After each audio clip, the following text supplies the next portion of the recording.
Pétur, súrt í broti hérna í kvöld. Þeir voru lengi vel svona með stjórnvölinn á leiknum. Hvar finnst þér að fara frá okkur? Er það í þriðja sem þið dragist langt aftur úr?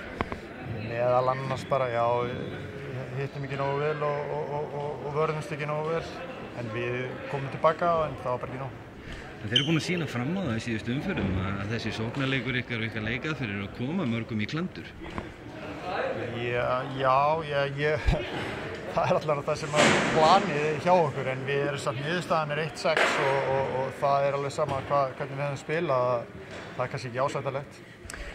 Hefur þetta kannski eitthvað að gera með svona takmarkaða reynslu í hópnum á þessu sviði, svo þegar sigurarnir kannski fara að detta þá verið þið svona afl til þess að glíma enn frekar við?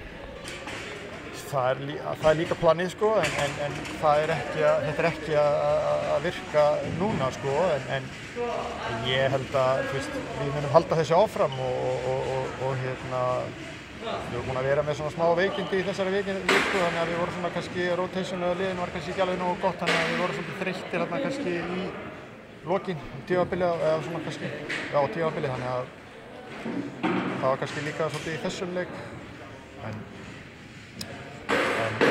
við erum að reyna að spila hratt og við erum að reyna að verjast hratt og við erum að reyna bara að hafa þetta eins gaman og hægt er, því að það er ógeðslega leiðilegt að spila leiðilegan körfubolta. Það var ekki annað sagt að það er gaman að fylgjast með ykkur. Næsti leikur það er stór leikur, það er á móti Þór Akureyri, þannig að það verða 2 mikilvæg stig þar á ferðinni. Já, náttúrulega bara fyrir bæði liðin og þetta er náttúrulega svona í botnbaráttunni verður þetta hörku leikur og við erum náttúrulega fegnir að fá þetta heimavelli. En þeir eru búin að styrkja sig verulega og verða kannski, maður veit kannski ekki alveg hvernig þeir koma í þennan leik með hvaða mannskap og hvernig holningin á það verður. En við getum stjórnað okkar hlutum og unnið í þeim og gert á betur og það er kannski það sem við erum að reyna að gera. Takk fyrir spjallið Pétur, vegningu vel í framhaldinu. Takk alveg.